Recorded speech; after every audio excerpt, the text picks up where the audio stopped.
Okay, I think we'll get started. So you guys have a little bit of time before dinner and the evening special lecture from Stefano. So it's an amazing pleasure for me to introduce Ed Boyden here. He's one of the most innovative technology creators and thinkers that I've seen, and he's just amazing. In a few minutes of conversation, he can provide amazingly innovative ideas in a lot of different fields.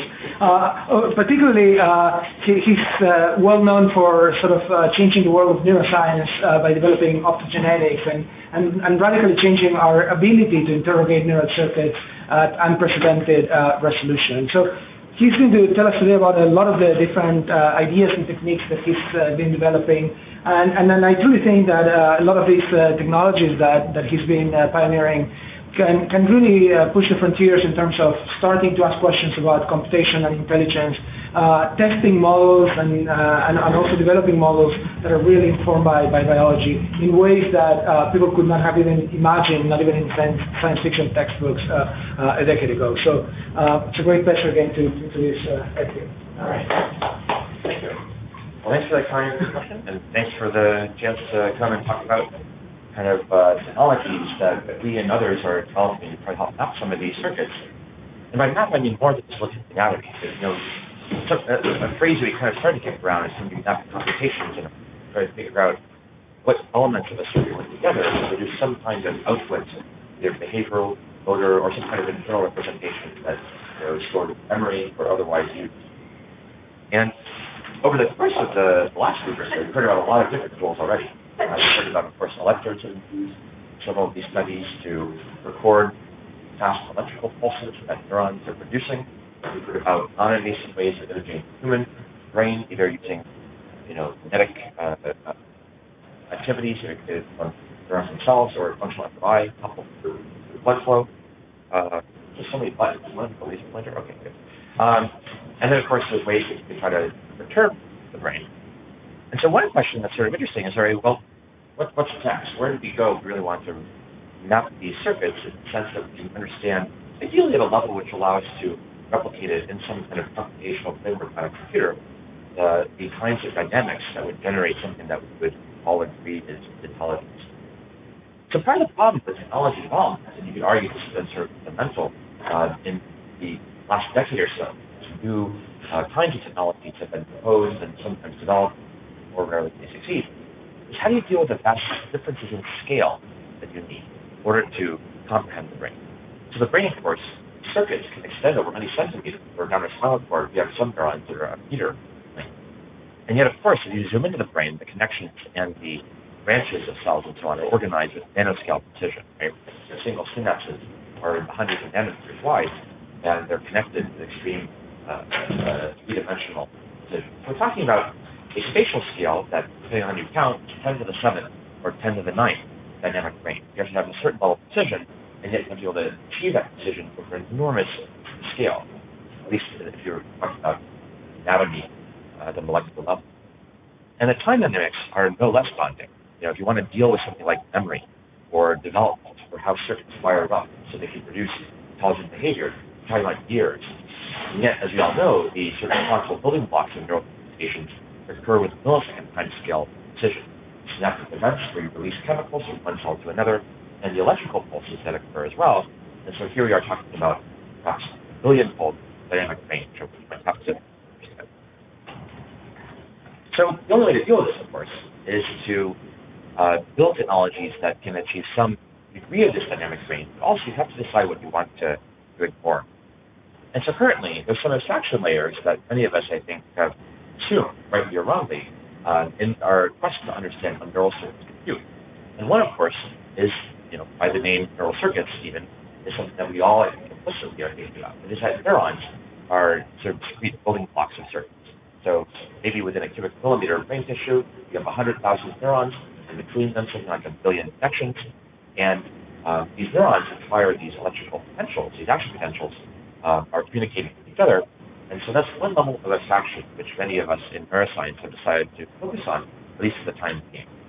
Now, of course, within neurons, there's a roiling sea of all sorts of molecular and electrical and other events and it's an open question right now. Many people are very interested in this problem of how these events within cells are contributing to overall network dynamics.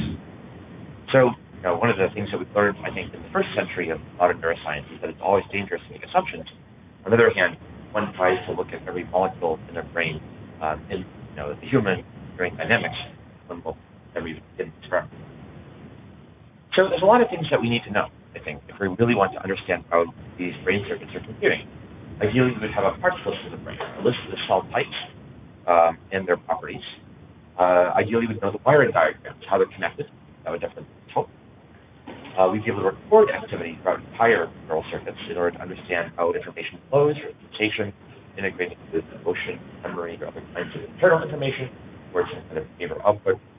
And then ideally, we'd be able to control those neural circuits as well in order to causally assess which neurons or which kinds of information, what kinds of activity patterns are most important for a given patient.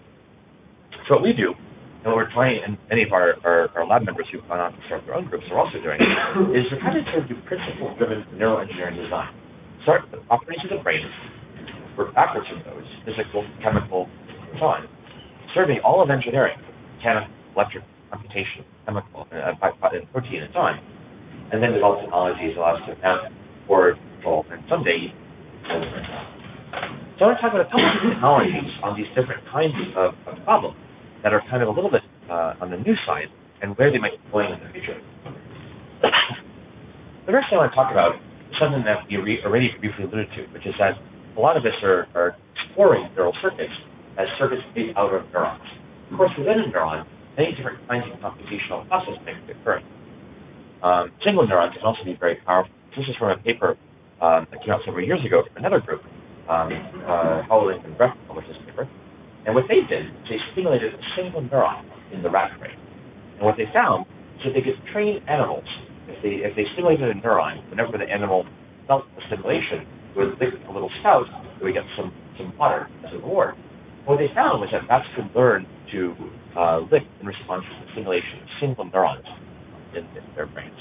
And other groups have found other kinds of evidence that single neurons can change overall brain state. It's a paper against the for example, where they stimulate a single neuron with the right pattern and you can look at the entire brain's EEG.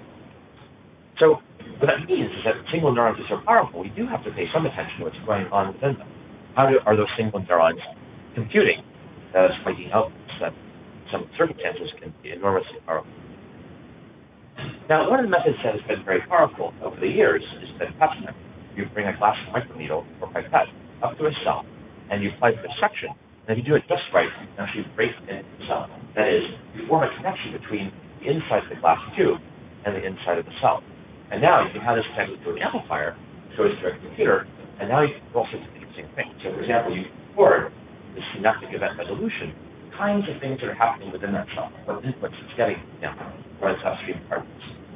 And you can do other things as well, like inject a fluorescent dye to see the cell shape, or extract the contents to get the expression patterns, kind of the recipe that makes that cell what it is.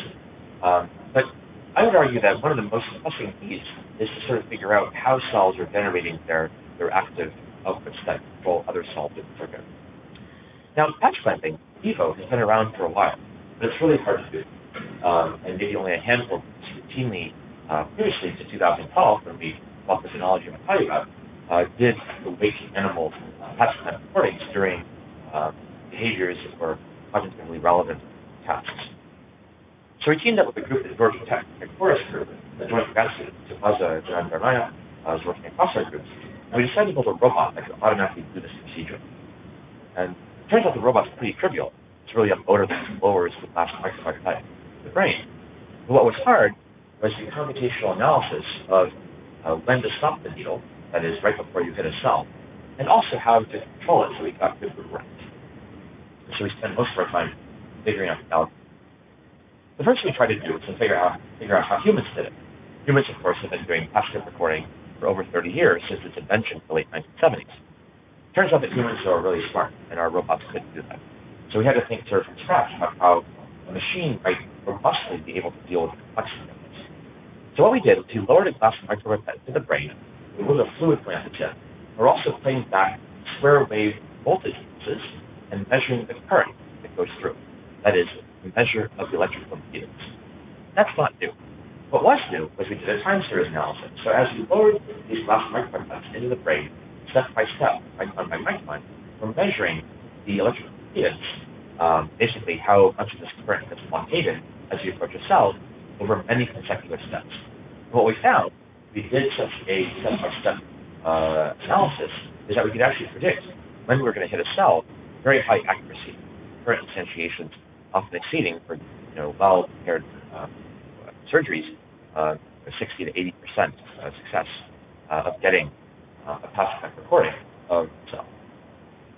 Once you detect the cell using this time series analysis, it's pretty straightforward to actually detect the cell. Apply some suction, form a nice tight seal between the lipid bilayer of the neuron and the inside PET, and now you can do all those things we just talked about. You can get really, really high fidelity for reporting to synaptic and ionic resolution.